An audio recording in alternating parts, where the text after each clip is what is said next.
वाहिगुरू जी का खालसा वाहिगुरू जी की फतेह। मैं अपनी कौम नूं, अपने पंथ नूं ये जानकारी देना चाहना कि विरसा सिंह बलटोआ जो लगातार सिंह साहिबान के खिलाफ किरदारकुशी कर रहा सी, उस खिलाफ कल श्री अकाल तख्त साहब तो पंज सिंह साहिबान ने फैसला सुनाया। उस तो बाद भी वो लगातार हर घंटे किरदारकुशी कर रहे हैं, खास तौर के उत्ते मैनू निशाना बना के। और हुण उस वल्लों नीचता दीयां हद्दां जिहड़ियां वो पार कर दित्तियां गईयां ने। सुनेहे भिजवाए जा रहे हैं मेरे परिवार नूं नंगियां करन लई और मेरियां धीआं तक नूं फड़न लई, और यह गल्लां बर्दाश्त तो बाहर है। और सब तो वड्डी गल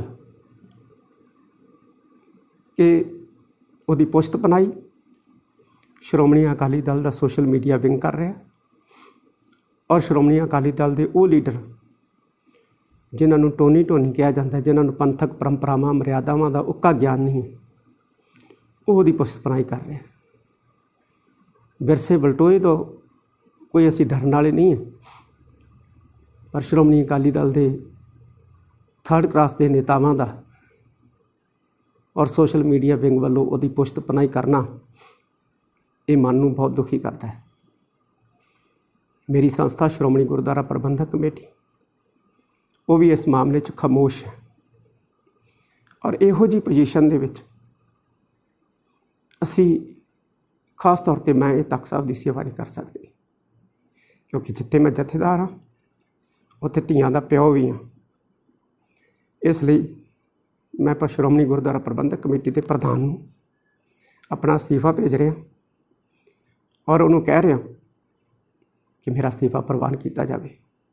मेरी जात तक परखी जा रही, मैनूं थ्रैट किया जा रहा, गलत धंधे सुनेहे भिजवाए जा रहे, और ये नीचता दीयां हद्दां पार करनियां। इन्ना घटिया इन्ना थल्ले विरसा सिंह गिरूगा कदे सोचिया नहीं सी। मैं श्रोमणी गुरुद्वारा प्रबंधक कमेटी का दिल दीयां गहराइयां चों धन्नवाद करदा, जिन्हां ने मैनूं पढ़ाया, मैनूं मुक्तसर साहब हैड ग्रंथी बनाया, मैनूं तख्त श्री दमदमा साहब के जथेदार की सेवा सौंपी, और श्री अकाल तख्त साहब के कार्यकारी जथेदार की इस चीज़ नूं सेवा सौंपी।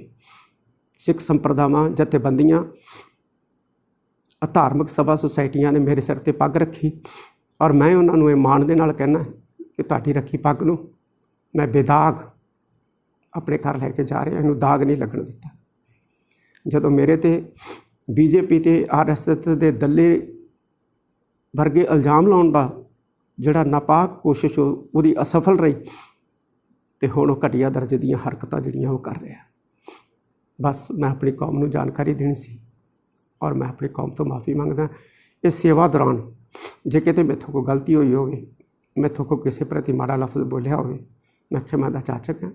श्रोमणी गुरुद्वारा प्रबंधक कमेटी मेरी संस्था है, मैं अपनी संस्था का हमेशा वफादार रहूँगा। वाहिगुरू जी का खालसा वाहिगुरू जी की फतेह।